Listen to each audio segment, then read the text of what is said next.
நற்பவி நலம் பெறுவோம் வளம் பெறுவோம்.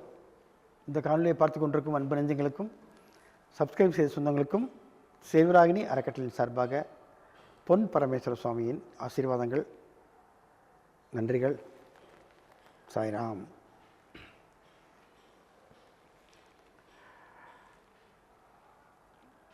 நாம் இங்கு ஞாயிற்றுக்கிழமையில் நடத்தக்கூடிய நிகம்பலா யாகத்தில் ஏன் ஊமத்தங்காய்,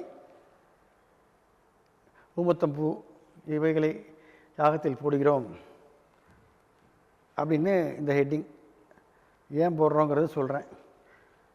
அது இல்லாமல் அதிலே ஒரு பிரசன்னம் வரும். பிரசன்னம்னா என்ன? தெய்வ வாக்குன்னு சொல்லலாம். அது ஊமத்தங்காயை நமது வேள்வியிலே சேர்க்கும் பொழுது அதிலிருந்து வரக்கூடிய சில ஆற்றல்கள் எங்களை ஏதாவது சில வாக்குகளை கொடுக்க வைக்கும். அதான் பிரசன்னம்னா அதான் ஒருத்தர் மூலியமாக இறைவன் சொல்ல வைப்பாங்க. எப்படி எண்ணமாக மாறி இந்த ஆவேசமாக இப்போ ஆடுறது பாடுறது பேசுகிறதெல்லாம் இங்கே கிடையாதுங்க. பொதுவாக இறைவன் அன்பானவர் தானே, அன்பே தானே சிவம்னு சொல்கிறோம். ஸோ அன்பான இருக்கக்கூடிய தெய்வங்கள் என்ன செய்யும்? ஒருத்தருடைய மனதிற்குள்ளே அவர்களுக்கு எண்ணமாக உற்பத்தியாகி அந்த எண்ணம் அலைகள் அவர் வாய் மூலியமாக பேச வைக்கும். அவ்வளோதான். ஸோ அப்போது இந்த ஊமத்தங்காய் இன்னும் சொல்லக்கூடிய இந்த காயில் என்ன இருக்குது? ஊமத்தங்காய்னா எல்லாருமே அதிகமாக அந்த காலத்தில் சுடுகாட்டுக்கிட்ட தான் இருக்கும். ஊமத்த மரம், ஊமத்த செடி, அது பயங்கரமான ஒரு விஷத்தன்மை உள்ளது. ஊமத்தங்காய் பூ, ஊமத்த இலை, அதில் கருவூமத்தின்னு ஒன்று இருக்குது. அது பார்த்திங்கன்னா ரொம்ப பயங்கரமானது, கொடூரமானது. அதை வச்சு நிறையா தீமை செய்வதற்கு பயன்படுத்துவாங்க. அதாவது செய்வனேன்னு சொல்கிறாங்க இல்லையா, மாந்திரிகம், அதுக்கு பயன்படுத்துவாங்க. அதில் சில பேர் விளக்கெல்லாம் போடுவாங்க. அப்போது அது என்ன காரணம் அப்படின்னா, அந்த ஒரு செடிக்கு ஒரு சக்தி இருக்குது. என்னென்னா 100% மைனஸ், அதில் ப்ளஸ்ஸே கிடையாது. இப்போது சைனைடுன்னு ஒன்று இருக்குது, அது பாய்சன் சொல்லுவாங்க. லேசாக வாயில் வச்சாலே இறந்து போயிடும் இல்லையா? அப்போ அந்தளவுக்கு அதுக்கு வீரியம் அதிகம் இல்லையா அந்த சைனைடுக்கு. அதே போல் தான் இந்த தாவரத்திலே அவ்வளவு கொடிய விஷம், அதாவது நாகசர்ப்பத்தை விட மிகவும் கொடிய விஷம் உள்ளது ஒரு காய் தான் என்னது? நமது ஊமத்தங்காய். ஊமத்தை செடியில் இருக்கக்கூடிய இலை, தழைகள், அனைத்து இலை, பூக்கள். ஸோ அப்போ அந்த இலையை நம்ம என்ன பண்ணுறோம்? எதுக்கு கொண்டு இதுக்குள்ள அந்த காய் எதுக்கு ஹோமத்தில் போடுறோம்? ஏன்னா இந்த நமது வேள்வியில் முக்கியமாக உள்ள என்ன மந்திரத்தை நாங்கள் மனசுக்குள்ளே சொல்லிட்டு அதை செய்வோம் அப்படின்னா, நமது பிரத்யங்கரா தேவின்னு கேள்விப்பட்டிருப்பீங்க இல்லையா? காளியில் உக்கிரமான காளியாவோ அதர்வண அதர்வண காளியும் சொல்லுவாங்க. ரிக், யஜுர், சாமம், அதர்வணம் வேதங்கள் 4. அதில் அந்த அதர்வணத்தில் வரக்கூடிய காளி ரொம்ப ரொம்ப ரொம்ப ரொம்ப ரொம்ப உக்கிரமானவோ. அவளையெல்லாம் கண்ட்ரோல் பண்ண முடியாது. அவ்வளவு ஒரு ஆக்ரோஷமானவோ. ஸோ அவளை கண்ட்ரோல் பண்ணுறதுக்கு யாரை கொடுக்குறோம்? ஊமத்தங்காயை கொடுக்குறோம். இப்போ ஒரு ஊமத்தங்காய் ஈக்குவல் டு ஒரு நரபலி, ஒரு ஹியூமன், ஒரு மனிதனை வெட்டி சாய்ப்பதற்கு கொடுத்த பலிக்குண்டான சக்தி ஒரு எதுக்கு இருக்குது? ஊமத்தங்காய்க்கு இருக்குது. அப்போது அது ஒரு சக்தியில் கொடிய விஷயத்தை உள்ள செடி அந்த காய். அதே போல் அந்த நம்ம அங்கே நெருப்பு, அந்த அக்னின்னு சொல்லக்கூடிய அந்த இடத்துல நம்ம பிரத்யங்கரா மந்திரம் சொல்லும் பொழுது அதில் உள்ளே இறங்குறது யார்? பிரத்யங்கரா.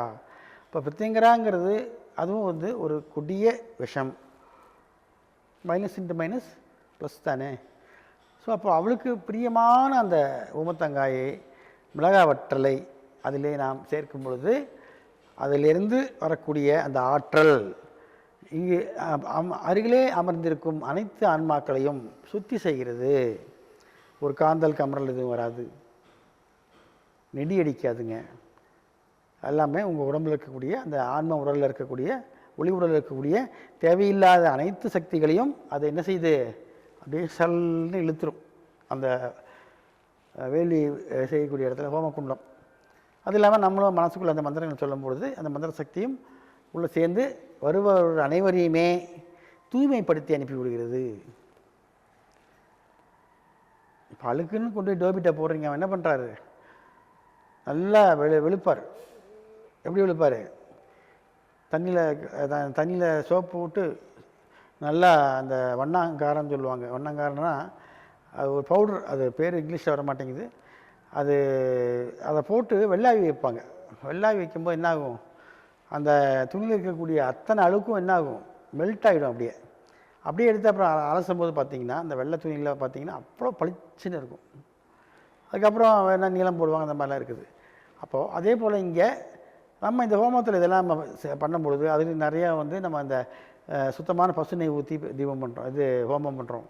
அப்போ அந்த ஊமத்தங்காயை போட்டு பண்ணும்போது அந்த இடத்துல என்னாகும், மிளகாவத்தல் போட்டு பண்ணுறோம். அப்போ அந்த இடத்துல என்னாகும், பயங்கர காரம் அடிக்கணுமே, ஒரு மிளகா வீட்டில் தாளித்தால் உட்கார முடிய மாட்டேங்குதே, இங்கே 3 கிலோ 5 கிலோ வரைக்கும் மிளகாயை அள்ளி போடுறோமே, வர மிளகாயை. ஆனால் ஒரு காந்தல் கம்பரில் அடிக்கிறது ஏன்? அதுதான் ரகசியம், அதுதான் இறைவனுடைய அற்புதம். ஸோ அங்கே பிரத்யங்கரா தேவியும் சூழ்நிலை துர்காவும் இறங்கி நிற்கிறாங்க. அப்போ அவங்க அதை ஏற்றுக்கிட்டாங்கன்னு அர்த்தம். அப்போது அங்கே யாரெல்லாம் பக்கத்தில் உட்காந்துருக்காங்களோ கிட்டத்தட்ட ஒரு என்ன சொல்கிறது, அரை ஃபர்லாங் ரேடியஸில் இதோடைய எனர்ஜி ஃபுல்லாக பாஸ் ஆகும். அப்போது சுபீட்சமாக இருப்பாங்க எல்லோருடைய அந்த ஆன்ம உடலும் சுத்திகரிக்கப்படுகிறது. ஆகவே தான் இந்த மாதிரி உக்கிரமான காய்களை போடுறோம், மிளகாவத்தல் போட்டு ஹோமம் பண்ணுறோம். இதுதான் சமாச்சாரங்க, வேறு ஒன்றுமே இல்லை. ஆகவே இவங்களுக்கு பிடித்தமான அந்த ஊமத்தங்காயோ அல்லது வரமிளகாய் என்று சொல்லக்கூடிய காய வைத்த மிளகாய், ட்ரை சில்லியோ, அது இல்லாமல் வேறு இந்த குண்டு மஞ்சள்னு சொல்லுவாங்க, இந்த மாதிரி விஷயங்களை நீங்கள் ஹோமத்துக்கு வரும்போது கொண்டு வந்து கொடுத்தீங்கன்னா உள்ள உங்கள் பேரை சொல்லி அந்த வேள்வியில் சேர்ப்போம். அப்போது உங்களுக்கும் ஒரு புண்ணியமாக போகும், எங்களுக்கும் என்னாகும், அந்த இடத்துல ஒரு சக்தியை நாம் உருவாக்கி மக்களை நல்வழிப்படுத்துறதுக்கு உண்டான ஒரு வாய்ப்பை நீங்கள் கொடுக்குறீங்க. இதுதான் உண்மை. ஆகவே அனைவரும் இந்த வேள்வியில் செய்யும் பொழுது அதிகமாக ஊமத்தங்காயையும் மற்றும் மிளகாவற்றலையும் பயன்படுத்தி அவர்களை திருப்திப்படுத்துவோம். யாரை? பிரத்யங்கரா தேவியையும் சூழ்நிலை துர்காவையும் திருப்திப்படுத்துவோம் என்று சொல்லிக்கொண்டு நிறைவுறுகிறேன். நன்றி, வணக்கம், சாய்ராம்.